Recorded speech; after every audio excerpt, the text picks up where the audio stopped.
Alhamdulillah thumma alhamdulillah nahmaduhu wa nasta'inuhu wa nu'minu bihi wa natawakkalu alayhi wa na'udhu billahi min shururi anfusina wa min sayyiati a'malina man yahdihillahu fala mudilla lahu wa man yudlilhu fala hadiya lahu wa ashhadu an la ilaha illallah wahdahu la sharika lahu وأشهد أن محمدًا عبده ورسوله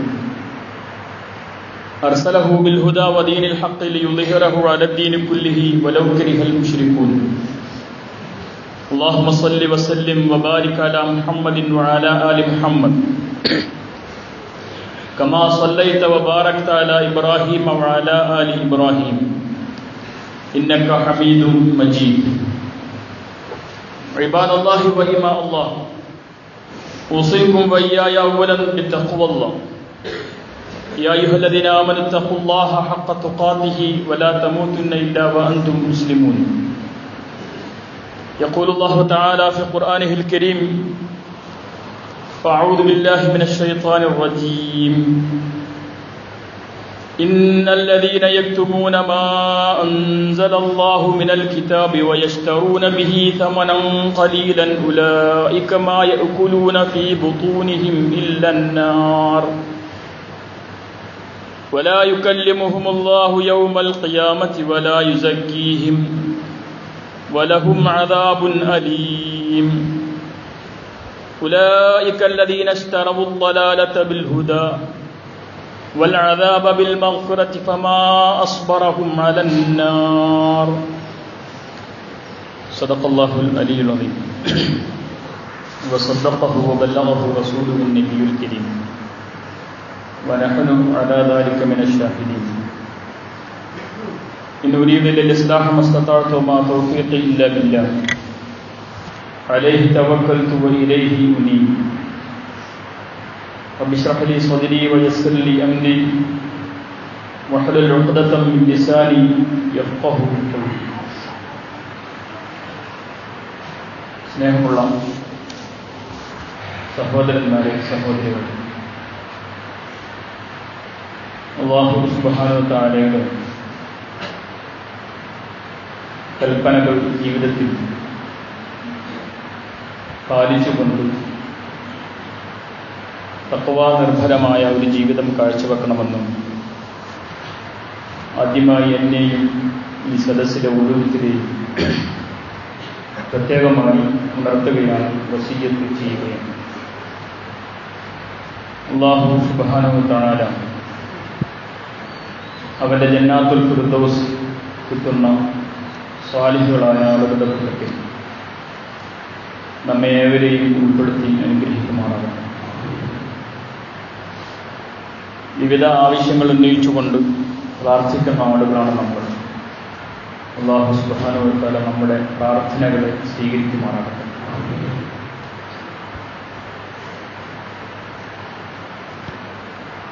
പറഞ്ഞു കേട്ട ഒരു സാരോപദേശ കഥയുണ്ട്. ഒരു കാട്ടിൽ ഒരു വലിയ മരവും ചുറ്റും കുറേ ചെറുമരങ്ങളും ഉണ്ടായിരുന്നു. ഒരു ദിവസം കുറച്ച് മനുഷ്യർ കാട്ടിൽ വന്നു. ഈ മനുഷ്യർ പോയ ഉടനെ ചെറിയ മരങ്ങൾ ആ വൻമരത്തോട് ഇങ്ങനെ കുറച്ച് ആളുകൾ വന്ന കഥ പറഞ്ഞു. ഉടനെ വലിയ മരം പറഞ്ഞു, ആ ആളുകളുടെ കയ്യിൽ എന്തെങ്കിലും ആയുധമുണ്ടായിരുന്നു? ഇല്ല, അങ്ങനെ ആയുധങ്ങളൊന്നും ഉണ്ടായിരുന്നില്ല. അപ്പോൾ വൻമരം, നിങ്ങൾ പേടിക്കേണ്ടതില്ല എന്ന് മറുപടി പറഞ്ഞു. 2 ദിവസം കഴിഞ്ഞപ്പോൾ വീണ്ടും അതേ മനുഷ്യർ ആ കാട്ടിലെത്തി. മടങ്ങിപ്പോയപ്പോൾ പതിവ് പോലെ ചെറിയ മരങ്ങൾ വലിയ മരത്തോട് ഈ മനുഷ്യരെക്കുറിച്ചുള്ള ആശങ്ക പറഞ്ഞു.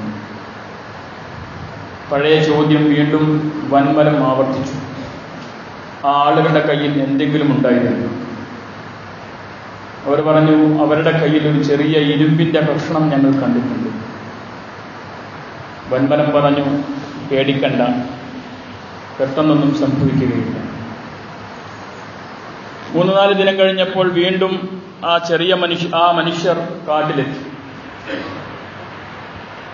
അവർ മരങ്ങളെ വന്ന് പരിശോധിക്കാൻ തുടങ്ങി. മടങ്ങിപ്പോയപ്പോൾ ചെറിയ മരങ്ങൾ തങ്ങളുടെ ആശങ്ക വലിയ മരത്തോട് പറഞ്ഞു. വലിയ മരം പഴയ ചോദ്യം തന്നെ ആവർത്തിച്ചു. അവരുടെ കയ്യിൽ എന്തെങ്കിലും ആയുധങ്ങളുണ്ടായിരുന്നു? അവർ പറഞ്ഞു, ചെറിയ മരങ്ങൾ പറഞ്ഞു, അതെ, അവരുടെ കയ്യിൽ ഒരു ഇരുമ്പിന്റെ കഷ്ണവും അതിന്റെ പിടിയായി ഒരു തടിയും ഉണ്ടായിരുന്നു. ഉടനെ വലിയ മരം പറഞ്ഞു, നാം സൂക്ഷിക്കണം. നമ്മുടെ ശത്രുവിനെ സഹായിക്കുന്നത് നമ്മുടെ കൂട്ടത്തിലൊരുത്തനായാൽ നാം എങ്ങനെ രക്ഷപ്പെടാനാണ്? അവന്റെ കയ്യിലെ മഴുവിന്റെ പിടി ഞാനും നിങ്ങളിലും പെട്ട ഒരുത്തനായാൽ എങ്ങനെയാണ് നമുക്ക് രക്ഷ നേടാനാവുക എന്നാണ് മരം പറഞ്ഞത്. ഈ കഥയുടെ ഗുണപാഠം ഈ സദസ്സിനോട് പറയേണ്ട ഒന്നല്ല. ഏതൊരു സമൂഹവും നശിപ്പിക്കപ്പെടുന്നത് ശത്രുക്കളിലൂടെയാണ്. വിശുദ്ധ ഖുർആൻ 2 തരം ശത്രുക്കളെ കുറിച്ച് പറയുന്നുണ്ട്. അതിലൊന്ന് പുറമേ നിന്ന് ഉമ്മത്തിനെ ആക്രമിക്കുന്ന ശത്രുക്കളെ സംബന്ധിച്ചാണ്. രണ്ടാമത്തേത് ശത്രുക്കളുടെ പിണിയാളുകളായി ഉമ്മത്തിൽ നിന്ന് തന്നെ ഉണ്ടാകുന്ന ആളുകളെ സംബന്ധിച്ചാണ്. ഇതിൽ പുറമേ നിന്നുള്ള ശത്രുക്കളെക്കാൾ അപകടകരം എന്ന് പറയുന്നത് ഉള്ളിൽ നിന്നുണ്ടാകുന്ന ശത്രുക്കളാണ്. അതുകൊണ്ടാണ് വിശുദ്ധ ഖുർആൻ മുനാഫിക്കുകളെ ഇത്ര രൂക്ഷമായ ഭാഷയിൽ കൈകാര്യം ചെയ്തത്. അവരെ കാഫിറുകളെന്ന് വിളിക്കുകയും അവരോട് നിങ്ങൾ കൂട്ടുചേരരുതെന്ന് പറയുകയും യാ അയ്യുഹല്ലദീന ആമനൂ ലാ തത്തഖിദുൽ കാഫിരീന ഔലിയാ മിൻ ദൂനിൽ മുഅ്മിനീൻ, വിശ്വാസികളെ കൂടാതെ നിങ്ങൾ കാഫിറുകളെ, ഇവിടുത്തെ പ്രയോഗം മുനാഫിക്കുകളെ കുറിച്ചിട്ടാണ്, അവരെ നിങ്ങൾ കൈകാര്യകർത്താക്കളായി സ്വീകരിക്കരുത്. എന്നിട്ട് പറഞ്ഞു, ഇന്നൽ മുനാഫിഖീന ഫിദ്ദർക്കിൽ അസ്ഫലി മിനന്നാർ. ഈ ആഭ്യന്തര ശത്രുക്കളുണ്ടല്ലോ, നിങ്ങളുടെ കൂടെ നടന്ന് നിങ്ങളെ ഒറ്റിക്കൊടുക്കുന്ന ആളുകൾ, വലൻ തജിദ ലഹും നസീറ, പരലോകത്ത് അവരെ സഹായിക്കാൻ ആളുണ്ടാകുകയില്ല. നിങ്ങൾ അവരോട് ജാഗ്രത പുലർത്തണമെന്ന് പ്രവാചകനോട് പറയുന്നു.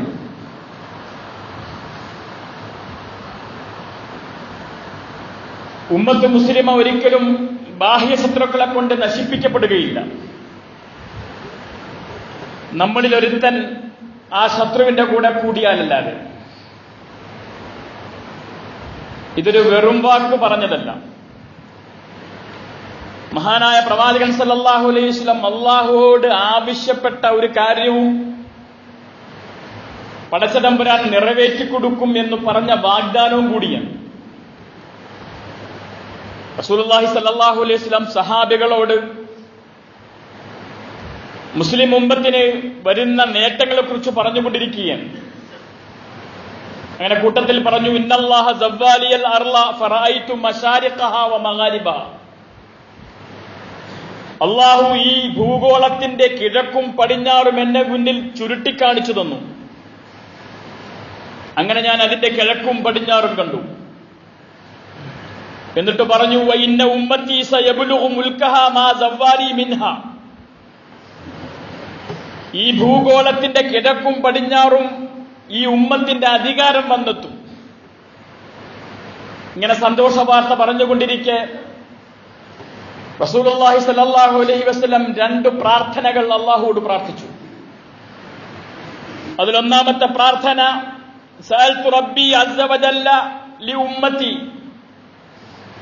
എന്റെ ഉമ്മത്തിന് വേണ്ടി ഞാൻ അല്ലാഹുവോട് 2 കാര്യങ്ങൾ ചോദിച്ചു. അല്ലാ യുഹ്ലികഹാ ബിസനത്തിൻ ആമ്മത്തിൻ. ഈ ഉമ്മത്തിനെ നീ പട്ടിണി കൊണ്ട് ഉന്മൂലനാശം വരുത്തരുത്. രണ്ടാമത്തെ പ്രാർത്ഥന വഅല്ലാ യുസല്ലിത അലൈഹിം അദുവൻ മിൻ സിവാ അൻഫുസിഹിം ഫയസ്തബിഹ ബൈളതഹും. ഈ ഉമ്മത്തിനെ അതിന് പുറമേ നിന്നുള്ള ശത്രുക്കളെ കൊണ്ട് നീ ഉന്മൂലനാശം വരുത്തരുത്. ഉടനെ അള്ളാഹ് മറുപടി പറഞ്ഞു, യാ മുഹമ്മദ്, അല്ലയോ മുഹമ്മദ്, ഇന്നി ഇദാ ഖളൈതു ഖളാഅൻ ഫലാ യുറദ്. ഞാനൊരു തീരുമാനം പറഞ്ഞാൽ ആ തീരുമാനം മടക്കപ്പെടുകയില്ല, ലംഘിക്കപ്പെടുകയില്ല. അതുകൊണ്ട് നീ ചോദിച്ച 2 കാര്യം ഞാൻ തരുന്നു. വഇന്നി അഅതൈതുക ലിഉമ്മതിക അല്ലാ ഉഹ്ലികഹും ബിസനത്തിൻ ആമ്മത്തിൻ. ഈ ഉമ്മത്തിനെ കൊടുമ്പട്ടിനെ കൊണ്ട് ഞാൻ ഉന്മൂലനാശം വരുത്തുകയില്ല. രണ്ടാമത്തത് വഅല്ലാ യുസല്ലിത അലൈഹിം അദുവൻ മിൻ സിവാ അൻഫുസിഹിം ഫയസ്തബിഹ ബൈളതഹും വലൗ ഇസ്തമഅ അലൈഹിം മിൻ ബൈനി അഖ്താലിഹാ. ഈ ലോകം മുഴുവൻ ഒരുമിച്ച് നിന്നാലും പുറമെ നിന്നുകൊണ്ട് ഈ ഉമ്മത്തിന് ഉന്മൂലനം വരുത്താൻ കഴിയുകയില്ല. ഇത് പറഞ്ഞപ്പോൾ പടച്ചതമ്പുരാൻ ഒരു എക്സെപ്ഷൻ, ഒരു ഒഴിവ് പറഞ്ഞു. നിങ്ങളുടെ കൂട്ടത്തിൽ ഒരുത്തൻ അവരോട് ചേരുകയും നിങ്ങളുടെ കൂട്ടത്തിലുള്ള ആളുകൾ ശത്രുവിന്റെ പിണിയാളുകളായി പണിയെടുക്കുകയും ചെയ്താൽ ഫയസ്തബീഹ ബൈളതഹും, അവര് നിങ്ങളെ നാശം വരുത്തും.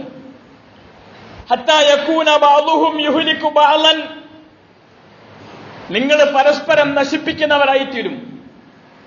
വയസ്ബി ബഅദുഹും ബഅലൻ, നിങ്ങൾ പരസ്പരം ആളുകളെ ബന്ദികളാക്കുന്ന ഒരു കാലം വരും. ഇത് പുറമെ നിന്നുള്ളവരല്ല, നിങ്ങളുടെ കൂട്ടത്തിലെ ആളുകൾ ശത്രുവിന്റെ കൂടെ നിൽക്കുന്നത് കൊണ്ട് സംഭവിക്കുന്നതാണ്. എന്തൊരു അത്ഭുതമാണ് ഇത് പറഞ്ഞിട്ട് ഈ ഹദീസിന്റെ ബാക്കിയിൽ അള്ളാഹുവിന്റെ റസൂല് പറയുകയാണ്, ഈ ഉമ്മത്തിനെ ഒറ്റിക്കൊടുക്കുന്ന, ഈ ഉമ്മത്തിനെ നശിപ്പിക്കുന്ന ആളുകളായി മാറുന്നതിൽ ഞാൻ ഏറ്റവും ഭയപ്പെടുന്നത് വഇന്ന അഖ്വഫ മാ അഖാഫു അലാ ഉമ്മത്തി അൽ അഇമ്മത്തുൽ മുളല്ലീൻ. എന്റെ ഉമ്മത്തിൽ ശത്രുവിന്റെ മുന്നിൽ നമ്മെ ഒറ്റക്കൊടുത്ത് ഈ ഉമ്മത്തിനെ നശിപ്പിക്കുമെന്ന് ഞാൻ ഭയപ്പെടുന്നവൻ അൽ അഇമ്മത്തുൽ മുളല്ലീൻ, വഴികെട്ട നേതൃത്വമായിരിക്കും. അങ്ങനെ ചില നേതാക്കൾ നിങ്ങൾക്കുണ്ടാവും. വലാ തഖൂമു സ്സാഅതു ഹത്താ തൽഹഖ ഖബായിലുൻ മിൻ ഉമ്മത്തി അൽ മുശ്രിക്കീൻ. നിങ്ങളുടെ കൂട്ടത്തിലെ ഒരു വിഭാഗം ആളുകൾ സാക്ഷാൽ മുശ്രിക്കുകളോട് ചെന്ന് ചേർന്ന് അവരെ പോലെ ആയിത്തീരാത്തോളത്തോളം കാലം അന്ത്യനാൾ സംഭവിക്കുകയില്ല. ഈ ഉമ്മത്തിനെ ഒറ്റിക്കൊടുക്കുന്നവന്റെ അടയാളം പറഞ്ഞതാണ് അൽ അഇമ്മത്തുൽ മുളല്ലീൻ, വഴികെട്ട നേതൃത്വമുണ്ടാകുമെന്ന് പഠിപ്പിക്കുന്നു. ഇപ്പോൾ ഇങ്ങനെ ഒരു കഥയും ഈ ഒരു ഹദീസും ഞാൻ ഓർത്തെടുക്കാൻ ഒരു കാരണം, ഒരുപക്ഷെ നിങ്ങളിൽ പലരും ധരിച്ചതുപോലെ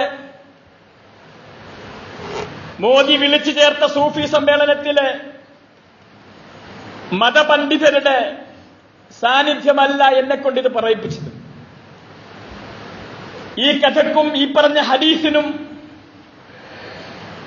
മോദിയുടെ സൂഫി സമ്മേളനവുമായി ബന്ധമുണ്ടെങ്കിൽ അത് സ്വാഭാവികം മാത്രമാണ്. പ്രവാചകൻ പറഞ്ഞ ഒരു പ്രവചനത്തിന്റെ പുലർച്ച മാത്രമാണ്. എന്റെ വിഷയം അതല്ല. റസൂലുള്ളാഹിയുടെ വഫാത്തിന് ശേഷം മഹാനായ അബൂബക്കർ റളിയല്ലാഹു അൻഹു ഖിലാഫത്ത് ഏറ്റെടുത്ത് 13.5 നൂറ്റാണ്ട് ഈ ഭൂഗോളത്തിന്റെ 2/3 ഭാഗം ഭരിച്ച, അല്ലെങ്കിൽ ഈ ഭൂഗോളത്തിന്റെ പകുതിയെങ്കിലും ഭരിച്ച ഇസ്ലാമിക ഖിലാഫത്ത് തകർന്നു പോയിട്ട് മിനിഞ്ഞാന്ന് 92 വർഷം പൂർത്തിയായി. കൃത്യമായി പറഞ്ഞാൽ 1924 മാർച്ച് 23-ന് കമാൽ അറ്റാതുർക്ക് എന്ന മുസ്ലിം സമൂഹത്തിൽ നിന്ന് ശത്രുവിന്റെ പിണിയാളായി മാറിയ, മഴുവായി മാറിയ, കോടാലിയുടെ കൈയായി മാറിയ അറ്റാതുർക്കിന്റെ കൈകളാൽ 924 മാർച്ച് 23 ഖിലാഫത്ത് നഷ്ടപ്പെട്ടു. നമ്മൾ എഴുതുകയും വായിക്കുകയും ചെയ്തിട്ടുള്ളത് ഖിലാഫത്ത് തകർന്നുപോയി എന്നാണ്. നാം പഠിക്കുന്ന ചരിത്രത്തിലെ ഏറ്റവും വലിയ നുണകളിലൊന്നാണ് ഖിലാഫത്ത് തകർന്നുപോയി എന്ന് പറയുന്നത്. ഖിലാഫത്ത് സ്വയം തകർന്നുപോയൊരു സംവിധാനമായിരുന്നില്ല, തകർത്തതായിരുന്നു. ദീർഘമായ ആസൂത്രണത്തിനൊടുവിൽ ബ്രിട്ടനും ഫ്രാൻസും അവരെ സഹായിക്കാൻ ജൂത ലോബിയും ചേർന്ന് നടത്തിയ വലിയ ഒരു കെണിയിൽ ഖിലാഫത്ത് തകർക്കപ്പെടുകയാണ് ഉണ്ടായത്. ദൗർഭാഗ്യവശാൽ ഈ ഖിലാഫത്തിനെ തകർക്കാൻ ഏറ്റവും കൂടുതൽ സഹായിച്ചത് പ്രവാചകന്റെ പ്രവചനത്തെ അനർത്ഥമാക്കുന്ന വിധം ഈ ഉമ്മത്തിൽ നിന്നുള്ള പണ്ഡിതരും സൂഫികളും അതിന്റെ പിണിയാളുകളുമായിരുന്നു. ഇതായിരുന്നു ചരിത്രം നമ്മെ പഠിപ്പിച്ചത്. 1876 34-ാമത്തെ വയസ്സിൽ ഉസ്മാനി ഖിലാഫത്തിന്റെ 34-ാമത്തെ ഖലീഫയായി സുൽത്താൻ അബ്ദുൽ ഹമീദ് എന്ന് പറയുന്ന ഒരു ചെറുപ്പക്കാരൻ അധികാരമേറ്റു. ചെറുപ്പത്തിൽ ഉമ്മ മരിച്ച ഈ കുട്ടിയെ അവന്റെ രണ്ടാനുമ്മ, മതഭക്തയായ രണ്ടാനുമ്മ ദീൻ പഠിപ്പിച്ചു വളർത്തി. അങ്ങനെ ഈ അബ്ദുൽ ഹമീദിന്റെ മനസ്സിൽ ദീൻ എന്ന് പറയുന്ന ഒരു വികാരമായി, അതവന്റെ മസ്തിഷ്കങ്ങളെ ജ്വലിപ്പിക്കുന്ന ഒരു വിചാരമായി നിലനിന്നിരുന്നു. ഖിലാഫത്ത് ഏറ്റെടുക്കുന്നതിന്റെ 10 വർഷം മുമ്പ് ഈ അബ്ദുൽ ഹമീദ് തന്റെ പിതൃപിനായ അബ്ദുൽ അസീസിനോടൊപ്പം യൂറോപ്പ് സന്ദർശിക്കാൻ പോയി. യൂറോപ്പ് നടന്നു കണ്ട് നീണ്ട യൂറോപ്യൻ രാജ്യങ്ങൾക്ക് കണ്ട ഈ സന്ദർശനത്തിനൊടുവിൽ അബ്ദുൽ ഹമീദ് തന്റെ ഡയറിക്കുറിപ്പിൽ എഴുതി, യൂറോപ്പിന്റെ നന്മയും തിന്മയും എനിക്ക് ബോധ്യപ്പെട്ടു. അവരുടെ ആസൂത്രണം, പാശ്ചാത്യന്റെ സാങ്കേതിക വിദ്യയുടെ വളർച്ച, ഇതെനിക്ക് നല്ലവണ്ണം ബോധ്യപ്പെട്ടു. അതേസമയം അവൻ അനുഭവിക്കുന്ന ധാർമ്മിക ച്യുതിയുടെ, അവരുടെ ജീവിതത്തിലെ ധാർമ്മിക ശൂന്യമായ ജീവിതത്തിലെ നെറുകേടുകളെ എനിക്ക് പൊരുത്തപ്പെടാൻ കഴിഞ്ഞില്ല. പക്ഷെ എന്നെ ഇതിനേക്കാൾ വേദനിപ്പിച്ചത് ഉസ്മാനി ഖിലാഫത്തിലെ ഖലീഫമാർ പാശ്ചാത്യന്റെ മേൽക്കോയ്മയെ, പാശ്ചാത്യൻ ഭരണാധികാരികളുടെ മുന്നിൽ എത്ര വിധേയത്വത്തോടു കൂടിയാണ് പെരുമാറുന്നത് എന്നതാണ് എന്നെ ഏറ്റവും കൂടുതൽ സങ്കടപ്പെടുത്തിയത്. ഈ യാത്രയിൽ വളരെ രസകരമായൊരു സംഭവം ഉണ്ടായി. അബ്ദുൽ ഹമീദിനെ അനുഗമിച്ചിരുന്ന തുർക്കി സൈന്യത്തിലെ സൈനാധിപനായിരുന്ന ഫുആദ് പാഷ എന്ന് പറയുന്ന ഒരാളോട് പാശ്ചാത്യൻ നേതാവ് ഒരു ചോദ്യം ചോദിക്കുന്നുണ്ട്. നിങ്ങളുടെ വീക്ഷണത്തിൽ ഇന്ന് ഈ ലോകത്ത് നിലനിൽക്കുന്ന ഏറ്റവും വലിയ രാഷ്ട്രീയ ശക്തി ഏതാണ്? ഫുആദ് പാഷ മറുപടി പറഞ്ഞു, സംശയമെന്ത്, അത് ഉസ്മാനികളുടെ ഖിലാഫത്ത് തന്നെയാണ്, ഉസ്മാനി സാമ്രാജ്യത്വം തന്നെയാണ് ഏറ്റവും വലുത്. ഉടനെ ഈ പാശ്ചാത്യൻ നേതാവ് ചോദിച്ചു, എന്താണ് അതിന് തെളിവ്? ഉടനെ ഫുആദ് പാഷ പറഞ്ഞ മറുപടി, ദശാബ്ദങ്ങളായി നിങ്ങൾ പുറത്തു നിന്നുകൊണ്ട് ഈ സമൂഹത്തെ നശിപ്പിക്കാൻ ശ്രമിക്കുന്നു. ഞങ്ങളിൽ ചിലർ ഇതിന്റെ ഉള്ളിൽ നിന്നുകൊണ്ട് തന്നെ ഈ ഖിലാഫത്തിനെ ഇല്ലാതാക്കാൻ വേണ്ടി പണിയെടുക്കുന്നു. എന്നിട്ട് നമ്മൾ രണ്ടു കൂട്ടരും വിജയിച്ചില്ലല്ലോ. അത് തന്നെയാണ്, ഇതാണ് ഏറ്റവും വലിയ ശക്തി എന്ന് പറയാനുള്ള കാരണം. ഈ പാശ്ചാത്യ നേതാവ് ഫുആദ് പാഷയുടെ തോളിൽ തട്ടിയിട്ട് പറഞ്ഞത്, നീ പറഞ്ഞതാണ് കാര്യം. സുൽത്താൻ അബ്ദുൽ ഹമീദിന്റെ ചെവിയിലെത്തിയ കേൾക്കാനിടയായി ഈ സംഭാഷണം. അദ്ദേഹം തന്റെ ഓർമ്മക്കുറിപ്പിൽ പറയുന്നു, ഞാൻ അന്ന് യൂറോപ്പിൽ നിന്ന് പുറത്തിറങ്ങുമ്പോ ഏതെങ്കിലും ഒരു കാലത്ത് തുർക്കിയുടെ ഖിലാഫത്ത് എന്റെ കീഴിൽ വരികയാണെങ്കിൽ വരുന്ന 1-ാമത്തെ ദിവസം ഞാൻ തുർക്കിയെ പാശ്ചാത്യന്റെ വിധേയത്വത്തിൽ നിന്ന് മോചിപ്പിക്കുമെന്ന് പ്രതിജ്ഞ എടുത്തിട്ടാണ് ഞാൻ വന്നത്. വന്ന നാട്ടിൽ തിരിച്ചെത്തിയ സുൽത്താൻ അബ്ദുൽ ഹമീദ് വെറുതെ ഇരുന്നില്ല. കാര്യപ്പെട്ട പണ്ഡിതന്മാരെ കണ്ട് വളരെ വിശദമായൊരു പദ്ധതി ഉണ്ടാക്കി. ഒരുപക്ഷെ നശിച്ചു പോകാൻ സാധ്യതയുണ്ടായിരുന്ന ഒരു ഖിലാഫത്തിനെ എങ്ങനെ പുനരുജ്ജീവിപ്പിക്കാൻ പറ്റുമെന്ന് ആലോചിക്കുകയും അതിന് കൃത്യമായ ആസൂത്രണം ഉണ്ടാക്കുകയും ചെയ്തു. 10 വർഷം കഴിഞ്ഞ് 1876 സുൽത്താൻ അബ്ദുൽ ഹമീദ് അധികാരമേറ്റെടുത്തു. അധികാരമേറ്റെടുത്ത ഉടനെ താൻ മനസ്സിൽ കണ്ട ഇസ്ലാമിക ഖിലാഫത്തിന്റെ പ്ലാൻ നടപ്പാക്കി തുടങ്ങി. വളരെ അത്ഭുതകരമായ ഒരുപാട് നടപടിക്രമങ്ങളുണ്ട്. 5 എണ്ണം ഞാൻ നിങ്ങളോട് പറയും. അതിൽ ഒന്നാമത്തേത് ചൈനയിലെയും ഇന്ത്യയിലെയും ആഫ്രിക്കയുടെ വിദൂരങ്ങളിൽ താമസിക്കുന്ന മുസ്ലിങ്ങളെയും ബന്ധിപ്പിക്കുന്ന, അദ്ദേഹം അതിന് നൽകിയ പേര് അൽ ഉഖുവൽ ഇസ്ലാമിയ, ഇസ്ലാമിക് ബ്രദർഹുഡ്, ഇസ്ലാമിക സാഹോദര്യത്തിന് അടിസ്ഥാനമാക്കിയ ഒരു ബെൽറ്റ് വാർത്തെടുക്കുമെന്നായിരുന്നു. അങ്ങനെ അൽ ജാമിയ അൽ ഇസ്ലാമിയ, ഇസ്ലാമിക് ലീഗ് എന്ന പേരിൽ ലോകത്തെ മുഴുവൻ രാഷ്ട്രങ്ങളെയും ബന്ധിപ്പിക്കുന്ന ഒരു സംവിധാനത്തിന് അദ്ദേഹം രൂപം നൽകി. ഇന്ത്യയിലെ ഹൈദരാബാദ് ഭരിച്ചിരുന്ന നൈസാം അടക്കമുള്ള ആളുകൾ ഉസ്മാനി ഖലീഫയായ അബ്ദുൽ ഹമീദിന്റെ ഈ നടപടിക്ക് പിന്തുണ പ്രഖ്യാപിച്ചു.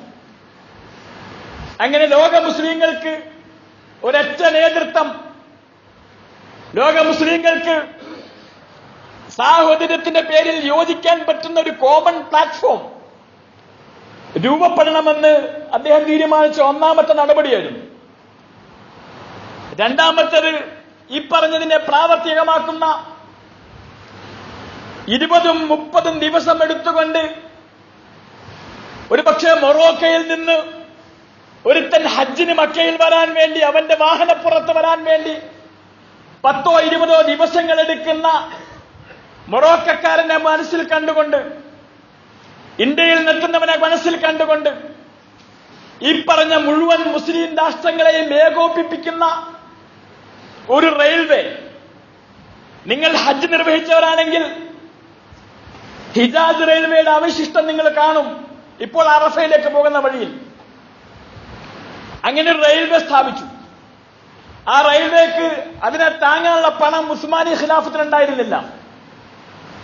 ഹൈദരാബാദിലെ നൈസാം 50,000 ഉസ്മാനി ലിറയും മദീനയിലെ റെയിൽവേ സ്റ്റേഷന്റെ മുഴുവൻ പണിയും ഞാൻ ഏറ്റെടുത്തുകൊള്ളാം എന്ന് പറഞ്ഞുകൊണ്ടാണ് റെയിൽവേയുടെ പണി പുരോഗമിച്ചത്.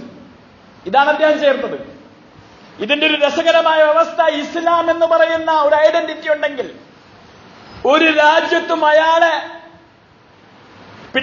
പിടിച്ചു വെക്കാൻ കഴിയാത്ത ഒറ്റ പാസ്പോർട്ടിൽ ഇസ്ലാം എന്ന് പറയുന്ന ഒരു നാഷണാലിറ്റി കീഴിൽ മക്കയിൽ വന്നു പോകാൻ കഴിയുമെന്നതായിരുന്നു ഇത്രയും രാജ്യങ്ങളെ ബന്ധിപ്പിക്കുന്ന ഈ സംവിധാനത്തിനുണ്ടായിരുന്നത്. ഇതാണ് അദ്ദേഹം തുടങ്ങിയ രണ്ടാമത്തെ രീതി. മൂന്നാമത്തെ രീതി, ഉസ്മാനിയ ഖിലാഫത്തിന്റെ ഔദ്യോഗിക ഭാഷയാക്കി അറബിയെ നിശ്ചയിച്ചു. ഇടപാടുകൾ അറബിയിലായിരിക്കണം. കാരണം ഖുർആന്റെ ഭാഷയാണ്, ഖുർആൻ നിലനിൽക്കുമ്പോഴേ നമുക്ക് നിലനിൽപ്പുള്ളൂ. ഇതായിരുന്നു അബ്ദുൽ ഹമീദിന്റെ വാദം. തുർക്കി ഭാഷയെ അറബി ലിപിയിൽ എഴുതാനുള്ള സംവിധാനം ഉണ്ടാക്കി. നാലാമത്തെ സംവിധാനം മദ്രസത്തുൽ അശായിർ എന്ന് പറഞ്ഞുകൊണ്ട് ബഗ്ദാദിനെയും മൂസുലിനെയും സിറിയയെയും ജോർദാനെയും ഹലബിനെയും ഇങ്ങനെ 10 നഗരങ്ങളെ, മുസ്ലിം ലോകത്ത് പ്രശസ്തമായിരുന്ന 10 നഗരങ്ങളെ ബന്ധിപ്പിച്ചുകൊണ്ട് ഒരു കേന്ദ്രീകൃത വിദ്യാഭ്യാസ സിസ്റ്റം ഉണ്ടാക്കി. ഈ മദ്രസയുടെ പേര് മദ്രസത്തുൽ അശായിർ അറബിയ എന്നായിരുന്നു. വിശുദ്ധ ഖുർആൻ, തിരുസുന്നത്ത്, അവശ്യം ജീവിതത്തിന് വേണ്ട കർമ്മശാസ്ത്രങ്ങൾ, ഇതായിരുന്നു ഈ 10 സ്കൂളുകളുടെയും 10 ടൗണുകളെ കേന്ദ്രീകരിച്ച 10 സ്കൂളുകളുടെയും ഉദ്ദേശം. അഞ്ചാമതായി അദ്ദേഹം ചെയ്ത രീതി, ഉസ്മാനിയ ഖിലാഫത്തിന് കീഴിലുള്ള മുഴുവൻ രാഷ്ട്രങ്ങളിലും ശാസ്ത്രത്തിനും സാങ്കേതിക വിദ്യയ്ക്കും വേണ്ടി വിദ്യാഭ്യാസ സ്ഥാപനങ്ങൾ തുടങ്ങി. സ്ത്രീകളുടെ വിദ്യാഭ്യാസത്തിന് വേണ്ടി പ്രത്യേക സംവിധാനങ്ങൾ ഉണ്ടാക്കി. ഇങ്ങനെ അബ്ദുൽ ഹമീദ് പണിയെടുക്കുമ്പോ നേരത്തെ ഇസ്ലാമിക ഖിലാഫത്ത് സ്വയം നശിച്ചു പോകുമെന്ന് കൊതിപൂണ്ട് നടന്നിരുന്ന അങ്ങനെ ഈ പേരിന് മാത്രമുള്ള തുർക്കി ഖിലാഫത്ത് നശിപ്പിക്കപ്പെട്ടാൽ അതിന്റെ കീഴിലുള്ള മുഴുവൻ മിഡിൽ ഈസ്റ്റിലെ രാഷ്ട്രങ്ങളെയും പങ്കിട്ടെടുക്കാമെന്ന വ്യാമോഹത്തോടെ നടന്നിരുന്ന ബ്രിട്ടനും ഫ്രാൻസിനും ഇത് വല്ലാത്ത തലവേദന ഉണ്ടാക്കി. ഒരുപക്ഷെ നശിച്ചു പോകുമെന്ന് കരുതിയിരുന്ന ഒരു സാമ്രാജ്യത്വം പുതിയ ഭാവത്തിലും ഉണർച്ചയിലും ഉയർന്നു വരുമ്പോൾ ഉണ്ടാകുന്ന അസ്വസ്ഥത. കൂട്ടത്തിലെ ജൂതന്മാരും ഇവരോടൊപ്പം കൂടി. ജൂതന്മാർ ഇവരോട് കൂടാനുള്ള കാരണം വേറെ എന്നായിരുന്നു.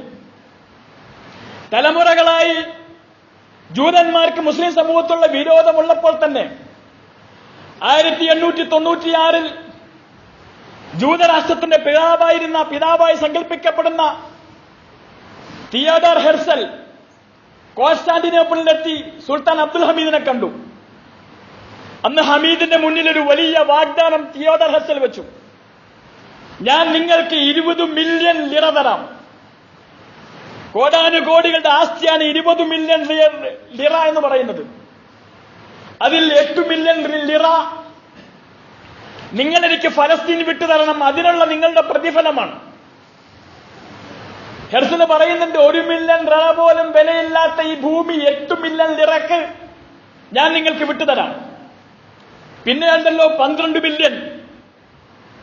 തിയോഡർ ഹെർസൽ കോൺസ്റ്റാന്റിനോപ്പിളിലെത്തുമ്പോ അബ്ദുൽ ഹമീദിനെ സന്ദർശിക്കാൻ വരുമ്പോ തുർക്കി ഖിലാഫത്തിന് ചില കടങ്ങൾ ഉണ്ടായിരുന്നു, സാമ്പത്തികമായ ഞെരുക്കമുണ്ടായിരുന്നു. ഈ ഞെരുക്കം കണ്ടുകൂടിയാണ് ഹെർസൽ തുർക്കിയിലെത്തുന്നത്.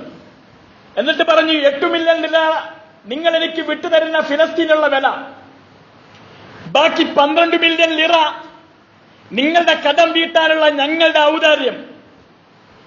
ചോദിച്ചോളൂ, ഇനിയും ഞങ്ങൾ ഉണ്ടാക്കിത്തരാം.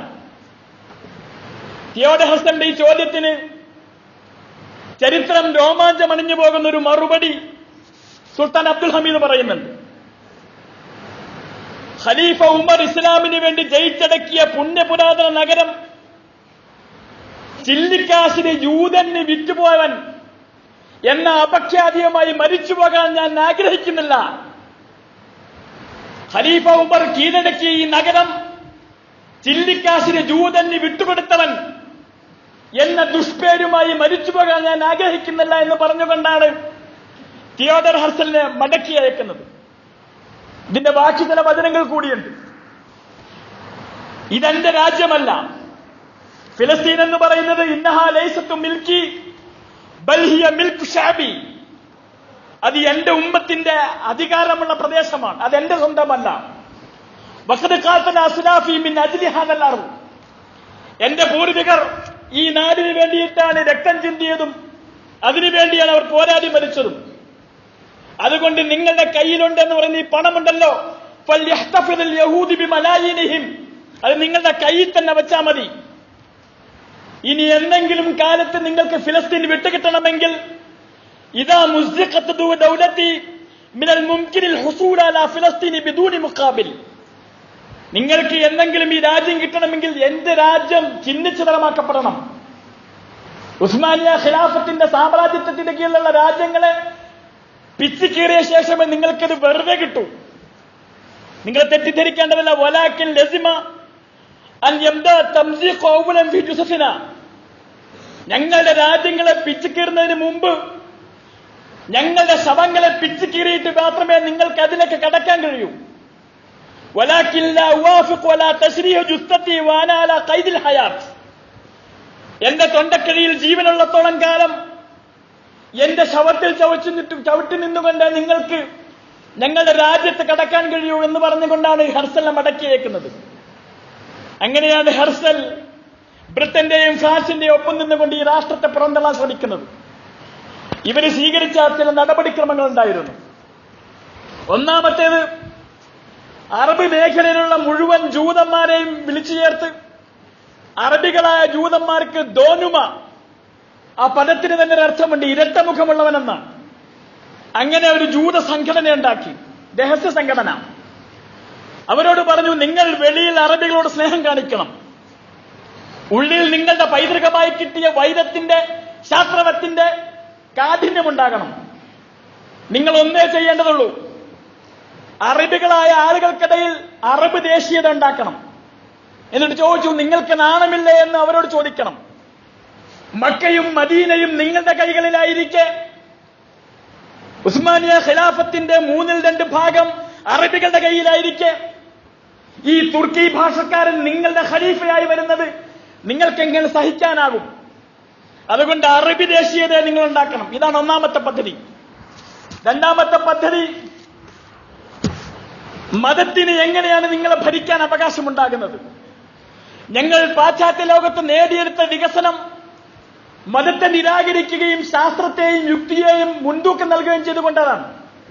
അതുകൊണ്ട് മതം വേറെ രാഷ്ട്രം വേറെ എന്ന് നിങ്ങൾ പ്രചരിപ്പിക്കണം. ഞാൻ പറയുന്നത്, ഈ പറഞ്ഞ വാചകങ്ങളിലൊക്കെയും അറബികൾ ഏറ്റുപാടി. നേരത്തെ ഞാൻ വിശേഷിപ്പിച്ച മരത്തിലെ കഴിവ് കോടാലിക്കൈയായി മാറിയ മുസ്ലിങ്ങൾ എന്താണോ ഈ ജൂതം പറഞ്ഞു കൊടുത്തത് ഏറ്റുപാടി. അങ്ങനെ ബിലാദക ഖദ്ദിംഹ അലാ കുല്ലി മില്ലത്തിൻ മിൻ അജ്ലിഹാ അഫ്സിരി വമിൻ അജ്ലിഹാ സുമി. നാടാണ് വലുത്, നോമ്പെടുക്കുന്നെങ്കിലും മുടിക്കുന്നെങ്കിലും നാടിന് വേണ്ടിയാകണം. അദ്ദീനു ലില്ലാഹി വൽ ബത്ലു ലിൽ ജമീഅ. മതമാണ് അല്ലാഹുവിന് വേണ്ടത്, രാഷ്ട്രം ജനങ്ങളുടേതാണ്. അദ്ദീനു ലില്ലാഹി വശ്ശറഉ ലിശ്ശഅബ്. ദീന് അല്ലാഹ്ക്ക് വിട്ടുകൊടുത്തോളൂ. നിങ്ങളുടെ നമസ്കാരവും നോമ്പും പ്രാർത്ഥനകളും കഴിച്ചുബാക്കി നിങ്ങളുടെ ശവസംസ്കാര ക്രിയകളും മതാചാരപ്രകാരം നിങ്ങൾ ചെയ്തുകൊള്ളൂ. വശ്ശറഉ ലിശ്ശഅബ്. ശറഅ ഭരിക്കാനുള്ള അവകാശം അത് ജനങ്ങൾക്കാണ്. കോടാലിക്കൈകൾ തലേക്കിട്ടുള്ളവർ കൂടെ ഉണ്ടായിരുന്നു. അങ്ങനെയാണ് സാദ് സഗലൂൽ എന്ന് പറയുന്ന മതപണ്ഡിതൻ മതത്തിന് ദീനിൽ പങ്കാളിത്തമില്ല, മതത്തിന് രാഷ്ട്രീയത്തിൽ പങ്കാളിത്തമില്ല എന്ന് ഗ്രന്ഥം എഴുതിയത്. ഇവര് ചെയ്ത മൂന്നാമത്തെ പണി, അറബ് യുവാക്കൾക്കിടയിൽ ഫ്രീമേസൺ മൂവ്മെന്റ് എന്ന് പറയുന്ന ഒരു സംഘടന ഉണ്ടാക്കി. ഫ്രീമേസൺ എന്ന് പറയുന്നത് സ്വതന്ത്ര ചിന്തകർ എന്ന് പറഞ്ഞിട്ട്, ഇപ്പോഴുണ്ട് കുറെ ഫ്രീ തിങ്കേഴ്സ്, നിങ്ങൾ നെറ്റിൽ സന്ദേശിച്ചാൽ കാണാൻ കഴിയും. ഈ സ്വതന്ത്ര ചിന്തകന്മാർ ചെയ്ത പണി അറബികൾക്കിടയിൽ നിരീശ്വരവാദം പ്രയോഗിച്ചു. അങ്ങനെ ചെറുപ്പക്കാരെ ഇത് ആകർഷിച്ചു.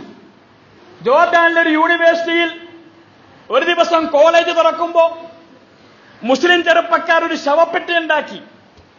ആ ശവപ്പെട്ടിയുടെ പുറത്ത് അള്ളാഹു എന്ന ബാനർ എഴുതി. എന്നിട്ട് തെരുവിലൂടെ മുദ്രാവാക്യം വിളിച്ചു നടന്നു, അള്ളാഹു അമല്ല.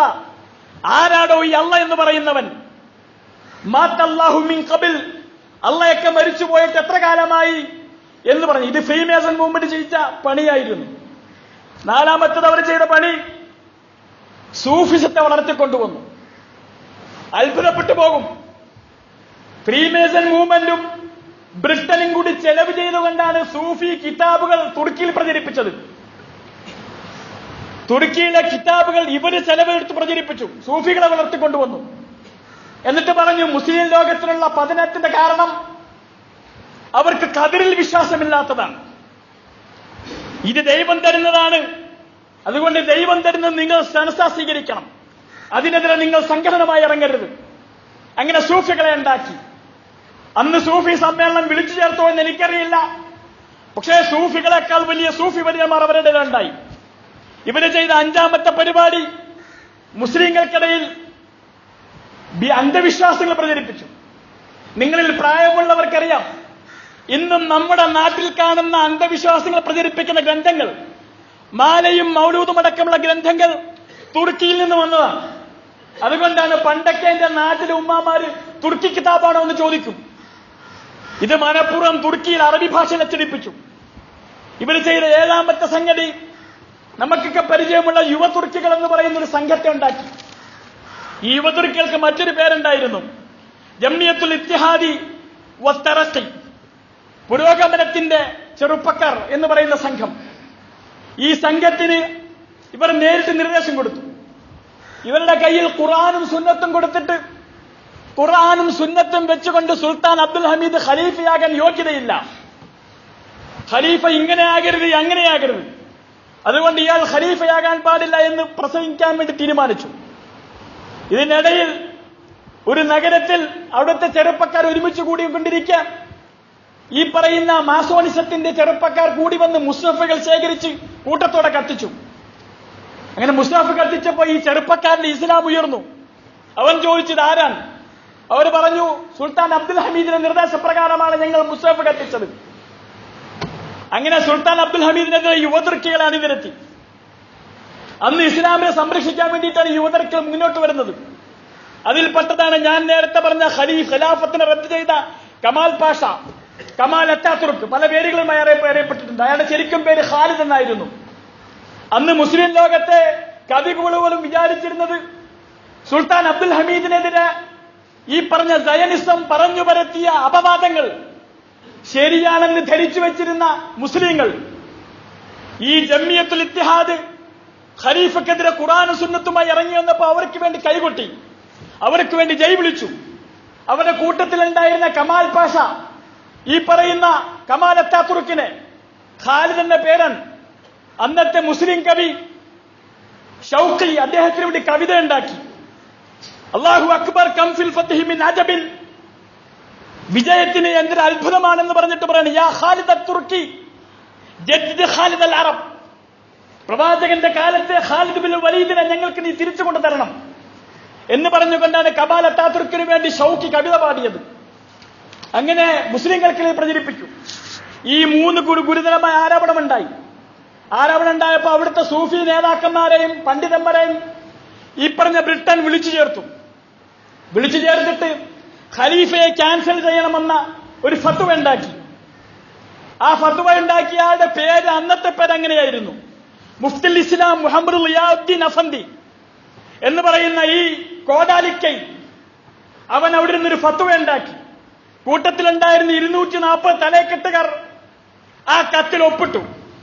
ഈ കത്തുമായിട്ട് ഖലീഫയെ റദ്ദ് ചെയ്തു എന്ന് പറഞ്ഞ് 1909 ഖലീഫയെ നീക്കം ചെയ്തു എന്ന് പറഞ്ഞുകൊണ്ട് 3 ജൂതന്മാർ, അതാണ് രസം, മുസ്ലിം പണ്ഡിതന്മാർ ഒപ്പിട്ട ഫത്വ കൊണ്ടുപോകുന്ന ഒന്നാമത്തെ ആൾ ഇമ്മാനുവൽ ക്രൂസോ, സ്പെയിൻകാരനായ ജൂതനാണ് ഇയാള്. 2 ആരാം, അർമീനിയക്കാരൻ, അവനും ഒരു ജൂതനാണ്. ബാക്കി 2 പേർ മുസ്ലിം പേരുള്ള 2 ഫ്രീമേസണിസ്റ്റുകൾ, മാസോണിസത്തിന്റെ പ്രക്താക്കൾ. ഇവരാണ് ഈ ഫത്വയും കൊണ്ട് ചെന്ന് ഖലീഫയെ പുറത്താക്കുന്നത്.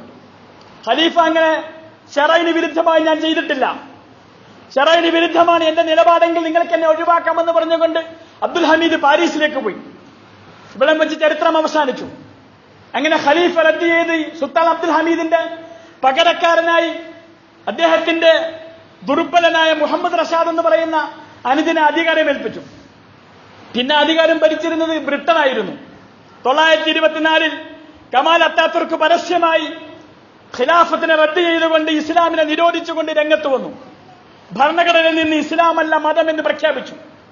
അപ്പോഴാണ് ഷൗഖി യാ ഖാലിദ് അത്തുർക്കി ജദ്ദിദ് ലനാ ഖാലിദ് അൽ അറബി, അറബികളുടെ ഖാലിദിനെ ഞങ്ങൾക്ക് തിരിച്ചു തരൂ എന്ന് മുദ്രാവാക്യം വിളിച്ച ഷൗഖി അടക്കമുള്ള മുസ്ലിങ്ങൾക്ക് ബോധ്യപ്പെട്ടത് ബ്രിട്ടനും ഫ്രാൻസും ഈ ജൂതന്മാരും കൂടി ഞങ്ങളെ ചതിക്കുകയായിരുന്നു. എന്നിട്ട് ഷൗഖി ഒരു വിലാപകാവ്യം എഴുതുന്നുണ്ട്, അൽ ഹിന്ദു വാലിഹത്തുൻ വ മിസ്റു ഹദീനത്തുൻ തബ്കി അലൈകി ബിമിദ്മഇൻ സഹാഹി, ഇന്ത്യക്ക് കരച്ചിലാണ്, മിസ്റിന് സങ്കടമാണ്, അശ്ശാമു തസ്അലു വൽ ഇറാഖു വ ഫാരിസു അമഹാമിനൽ അർളിൽ ഖിലാഫത മാഹി, ഷാമും സിറിയയൊക്കെ ചോദിക്കുന്നു ഖിലാഫത്തിനെ മായ്ച്ചു കളഞ്ഞല്ലോ എന്ന്. യാ ലറിജാലി ലിഹുറത്തിൻ മൗദത്തിൻ, കുഴിച്ചു മൂടപ്പെട്ട പെൺകുട്ടിക്ക് വേണ്ടി ചെറുപ്പക്കാരെ നിങ്ങൾ എഴുന്നേറ്റ് നിൽക്കുമെങ്കിൽ കുത്തിൽത്തി, നിങ്ങളുടെ ഈ ഖിലാഫത്തുണ്ടല്ലോ അവൾ കൊല്ലപ്പെട്ടു പോയിരിക്കുന്നു, ബിജൂനി ദരീദത്തിൻ വജനാഹി, ഒരു മുറിവ് പോലുമില്ലാതെ അവൾ കൊല്ലപ്പെട്ടു പോയിരിക്കുന്നു, നിങ്ങൾ എവിടെയാണെന്ന് പറഞ്ഞുകൊണ്ട് ഷൗഖി വിലാപകാവ്യം എഴുതി. അങ്ങനെയാണ് ഖിലാഫത്ത് നഷ്ടപ്പെടുന്നത്.